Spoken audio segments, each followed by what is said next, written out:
Late afternoon sunshine cast a warm glow over the tidy main street of Silver Springs, painting the shop windows and gabled rooftops in gentle, honey-like hues.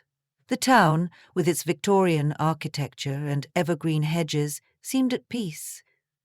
However, beneath the springtime blossoms and polite smiles, genealogist Harriet Brimley was convinced secrets lay buried. She had come to investigate a genealogical anomaly, a simple discrepancy between birth certificates and gravestone dates, but had discovered an even more perplexing tangled web of family feuds and small-town loyalties.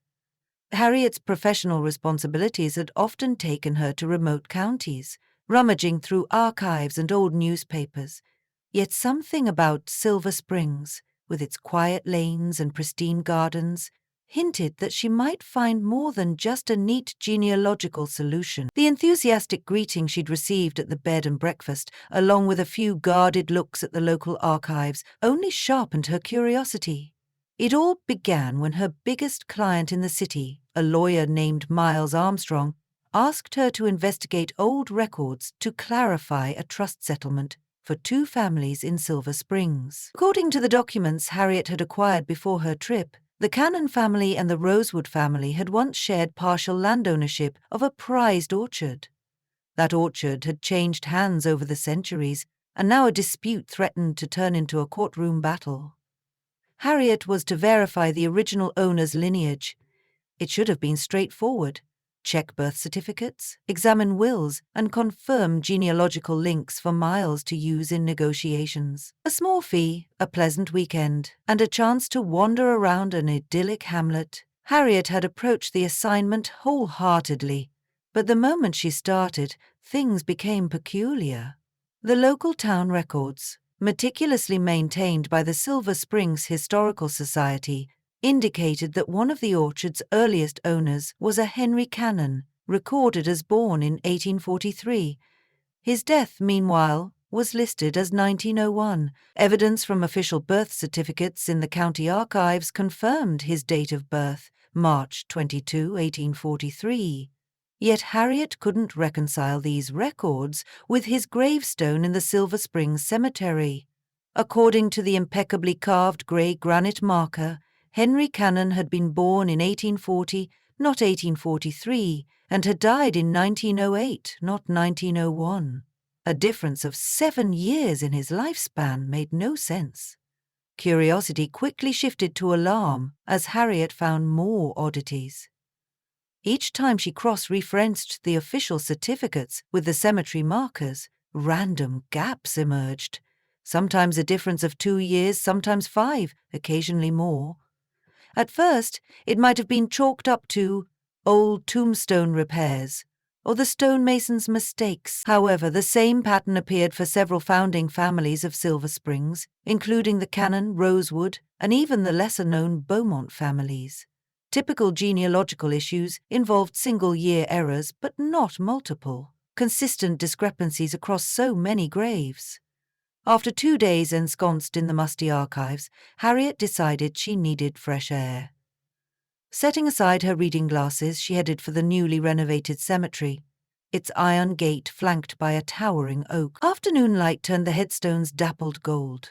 She had her notepad in hand, prepared to methodically tabulate each birth date, directly comparing them to official archives.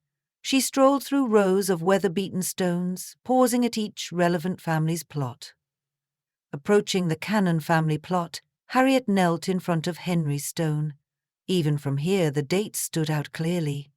She flipped back to her notes, official county records, 1843 to 1901. The stone, 1840-1908. Similar gravestone discrepancies existed for Henry's wife, Mary Graham Cannon, and several of their children. They consistently added or subtracted anywhere from 3 to 8 years. Mulling over possible explanations, Harriet leaned back in thought as the breeze carried the lingering scent of lavender from the garden next door. Perhaps there was a scandal, children born illegitimately, women remarrying under new names, or property disputes that prompted date tampering. Or possibly the feud between the Cannon and Rosewood families was older than realized, and someone had manipulated official documentation for improved inheritance claims. Harriet wrote a few hypotheses. It was time to gather local lore. Her first stop was Sweet Laurel Bookshop, an independent store known for local histories. The doorbell tinkled lightly as Harriet entered from the sidewalk. Inside, the shop was decorated with lace curtains, and an elderly woman stood behind a small desk. A tag on her cardigan read Constance. "Good afternoon," Harriet said, offering a smile. "I'm Harriet Brimley, a genealogist working on the Cannon Rosewood Orchard matter. I was wondering if you had local reference materials, diaries, or genealogical compilations that might help with some puzzling date discrepancies." Constance arched an amused eyebrow. "Looking for gossip or facts?" "Hopefully both," Harriet replied cheerfully. "I've encountered contradictory birth and death dates. I'd like to see if privately compiled genealogical references might fill in the gaps." Constance hummed thoughtfully. "Might be best to check the local author's corner. It's a small shelf up front. We have self-published genealogies, diaries, some are quite old. And if you're truly curious, I recommend talking to Irene Beaumont. She's the last of her line, one of the old families. These families all seem to be entangled." Thanking her, Harriet made her way to the corner, scanning titles about Silver Spring's local legends. She eventually found a worn binder labeled Collective Family Histories, compiled by an unknown researcher decades before. Flipping through the pages, Harriet noticed references to the Cannon, Rosewood, Beaumont, Whitaker, and other family lines. Some births and deaths matched official records. Others echoed the gravestone records. It was as though two parallel sets of data existed. A chill coursed through her at the thought that a portion of Silver Springs had systematically misrepresented or confused genealogical timelines. She bought the binder and made her way out, pausing as Constance called after her. "Irene Beaumont's place is on Lilac Lane, near the orchard. You'll know it by the large white porch. Good luck, Miss Brimley." Harriet followed the winding lanes and soon located a big Victorian house, its columns painted bright white, behind a wrought iron fence. Flowers spilled from pots on the porch, and the unexpected grandeur gave Harriet pause. Most Silver Springs homes were more modest. Approaching the door, she heard the faint sound of piano music from within. Though elderly, Irene Beaumont had a regal presence. She stood with impeccable posture, wearing a loose-fitting linen tunic, her grey hair gathered in a neat chignon. Her eyes held the steady intensity of someone well accustomed to curiosity about her storied family. "Come in, dear," Irene said, motioning Harriet inside to a sunlit parlour. It had tall windows, shelves of curios accented with local crafts, and a corner featuring a well-polished upright piano. "I seldom receive visitors these days, but your name, Ms. Brimley, has been circulating. Constance called to tell me you have an interesting predicament."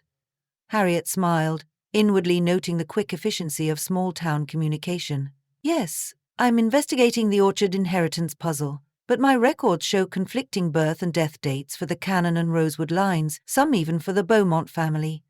When official documents don't match gravestones, genealogists suspect something deeper than a simple transcription error." Irene took a careful seat on a floral chair, leaning forward. "I'd be surprised if you didn't suspect a feud. That orchard has always carried a complicated legacy. But if you truly want to unearth this story, you must explore not just the orchard's rightful ownership, but also a dark chapter of our town's history." "I'm more than willing," Harriet assured her gently. "I only wonder if the old families in Silver Springs kept certain secrets hidden." A faint smile curved on Irene's lip. "Oh, they did. Many of us only learned bits and pieces from older relatives whispering in corners. Come with me. We keep our family documents in a wooden trunk in the library." Harriet followed the older woman into a quiet library lined with antique books. Irene lifted the trunk's lid, revealing a trove of diaries, bound letters, and newspaper clippings.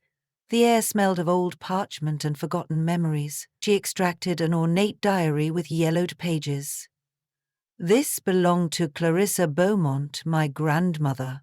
She was deeply involved in matters of property and scorned love. Within these pages you'll find references to a hidden scandal that pitted the Cannon family against the Rosewoods, though the Beaumonts frequently got caught in the crosshairs. The root cause was greed, pride, and, ironically, heartbreak. Harriet carefully opened the diary.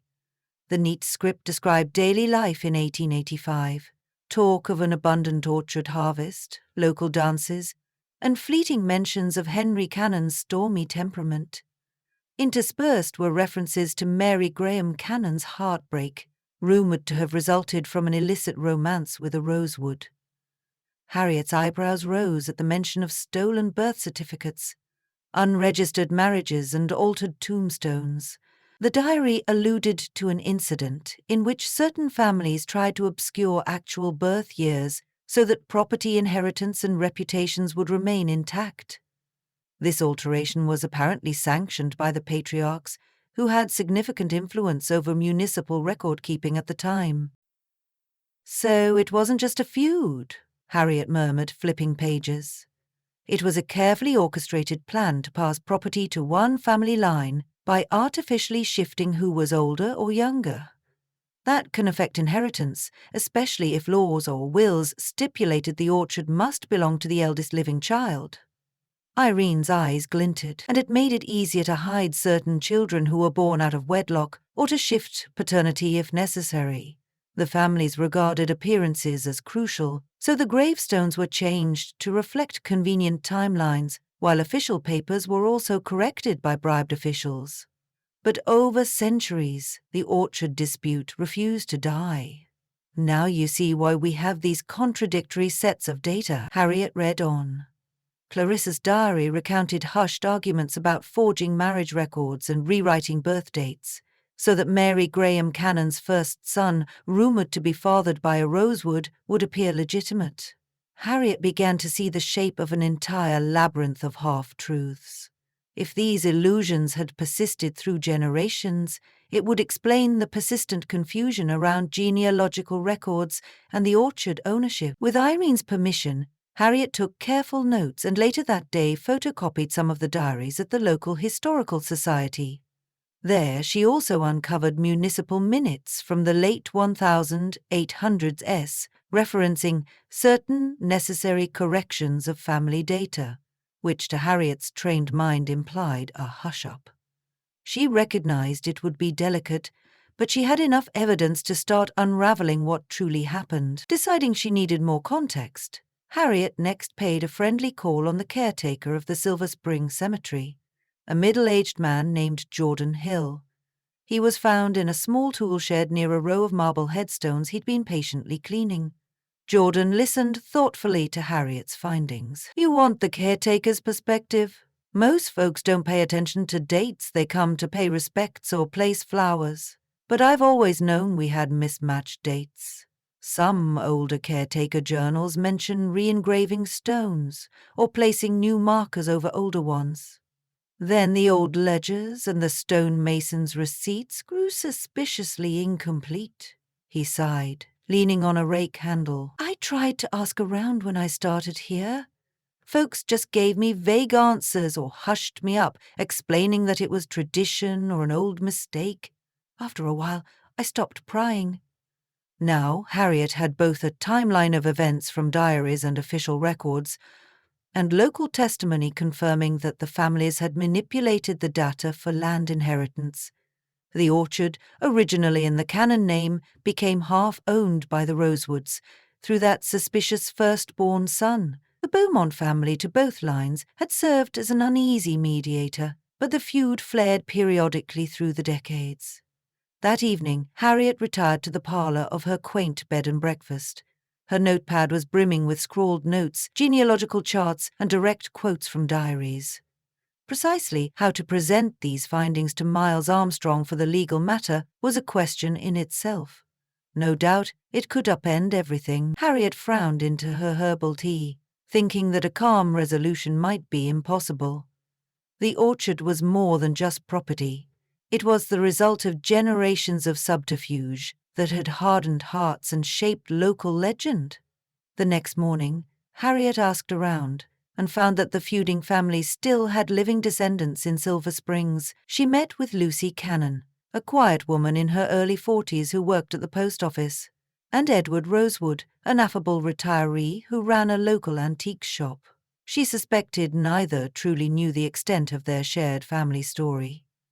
She set up a discreet meeting with both of them at the antique shop, hoping they would be open to learning the truth. Shelves of polished silverware and old clocks surrounded them. Harriet perched on a chair near the dusty counter, while Lucy and Edward faced each other warily. Harriet began gently. "Thank you both for agreeing to meet.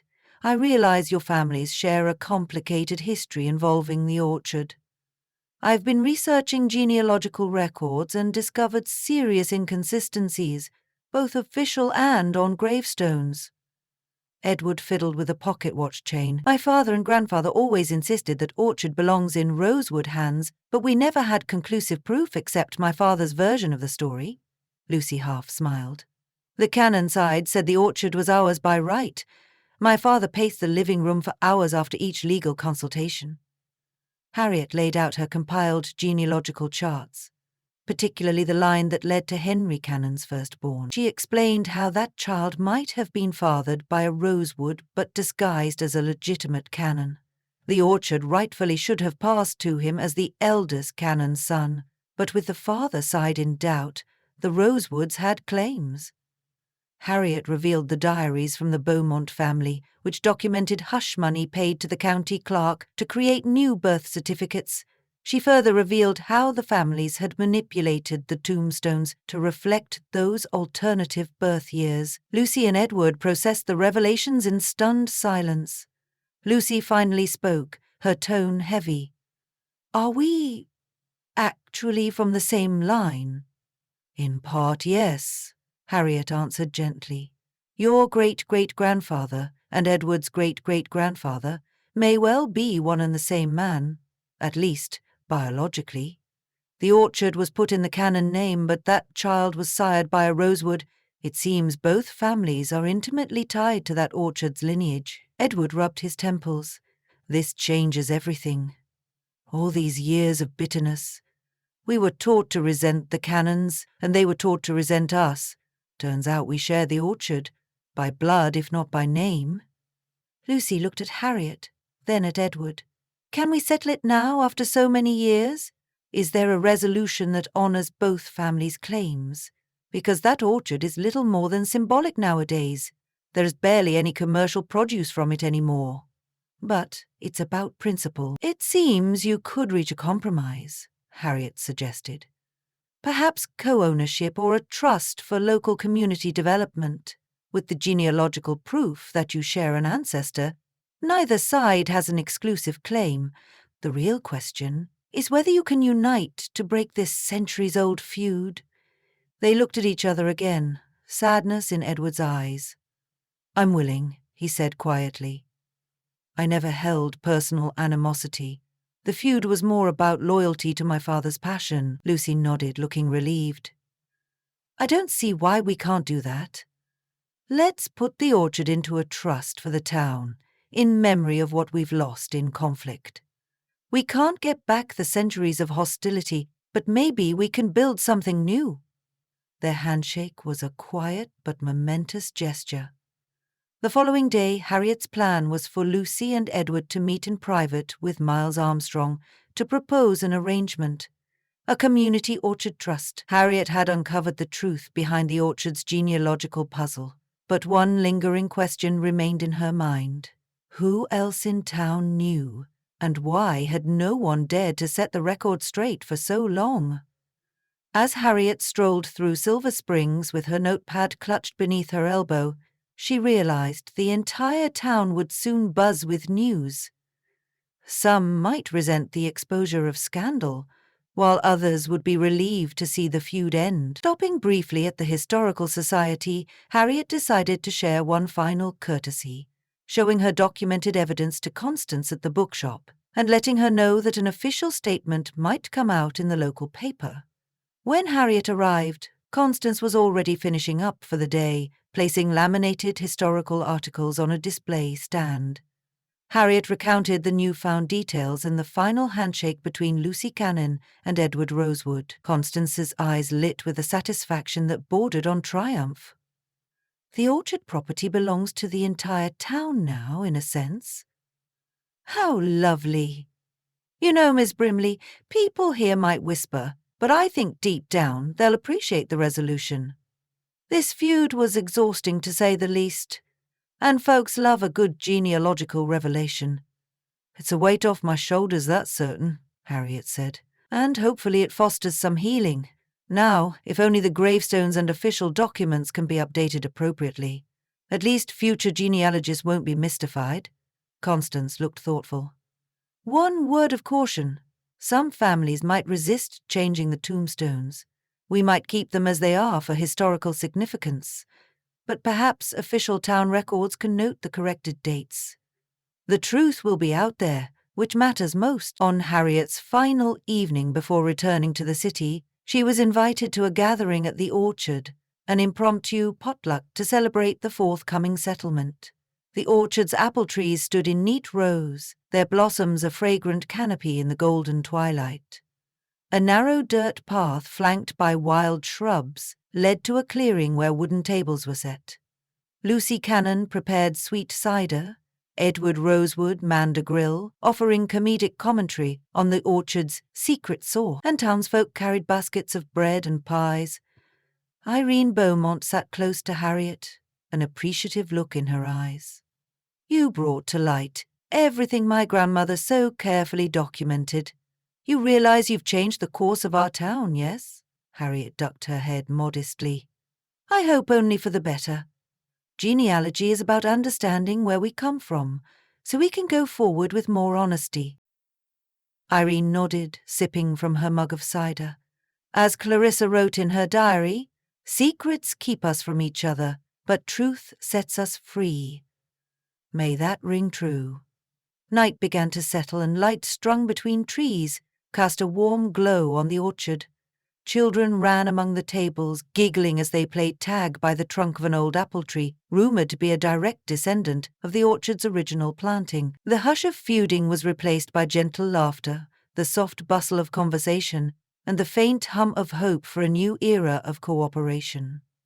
Harriet drifted to the orchard's edge, fascinated by a particular older tree, gnarled but still sprouting blossoms. She reached out to gently touch its rough bark. Sensing footsteps behind her, she turned to find Lucy Cannon stepping up quietly, a small slice of apple pie in hand. I know you're leaving tomorrow, Lucy said, offering the pie. I'd like to thank you for all you've done. It was my job, but it's so gratifying to see an outcome like this. Harriet accepted the pie. How are you holding up? Lucy sighed. Though not unhappily, it's humbling to realize my genealogical identity is partly Rosewood, but also enlightening. I've learned some of my relatives lied and manipulated data, but they did so out of fear or maybe misguided pride. Perhaps they felt the orchard was the only thing preserving the Cannon name. It reminds me that what's past can't be undone, but we can choose to live differently now. Harriet nodded. It's never easy, discovering the truth behind old secrets. Yet it can free us to build a stronger future. With that, Lucy returned to the gathering, leaving Harriet alone under the star-flecked sky. Cars dotted the roadside, and the potluck continued in a swirl of conversation. Harriet mulled over the final steps of her assignment. Normally, she would package her findings into a genealogical report, referencing all her sources. This time, there was a human dimension that struck her deeply. The orchard once symbolized heartbreak, betrayal, and greed, but now, perhaps, it could stand for renewal. She climbed a small rise near the orchard. From there, the entire scene looked like a painting. Warm lights twinkling, people chatting under blossoming trees. This was the sort of outcome Harriet dreamed of every time she took on a difficult genealogical case. A community forging a sense of unity. In the hush of that silver evening, Harriet felt her own heart lighten. She thought of Clarissa Beaumont's diary and the line about hidden heartbreak eventually coming to light. Early the next morning, Harriet placed her suitcase in the trunk of her modest sedan. She took one last stroll through Main Street, the town still sleepy. At the local cafe, she ordered a latte and a freshly baked croissant. Glancing over headlines in the local paper, she spotted a short article on page 2. Local families resolve long-standing orchard feud. The piece hinted at genealogical revelations, but diplomatically avoided too many piping hot details. Harriet smiled, setting the paper aside. Even a subtle acknowledgement was progress. Within minutes she was on the road, passing the iron gate of the cemetery, where once upon a time the misaligned gravestones had tried to hide the truth. Leading out of Silver Springs, she noticed the orchard rolling gently along the horizon. She remembered Lucy's vow to sign the orchard to a community trust. It was a fitting epilogue to centuries of hush-ups. As Harriet steered her car onto the highway, she mentally composed her final report for Miles Armstrong. She would outline the genealogical missteps and manipulations, the diaries corroborating the scandal, and the community's new resolution to transform the orchard into shared property. Miles would likely be astonished. The orchard, once the focus of a bitter lawsuit, no longer needed to be disputed in court. The families had forged a path forward on their own. In the soft hush of the open road, Harriet thought back on her time in Silver Springs. She recalled the hush of old diaries, the breeze drifting over lichen-streaked gravestones, the moment of handshake between Lucy and Edward, and the orchard's blossoming branches overhead. Each memory was tinted with relief and promise. The genealogist in her was gratified. The human in her was touched. Ultimately, Harriet reflected, genealogical research wasn't just about collecting names and dates. It was about honoring the past, seeing how its echoes shaped the present, and learning that even the deepest wound can find healing once the truth is finally unearthed. Silver Springs had taught her that knowledge, even if it stings at first, could set an entire community free. And as she drove through the rolling countryside, she felt this was one small-town mystery that had found a comforting, if long overdue, resolution.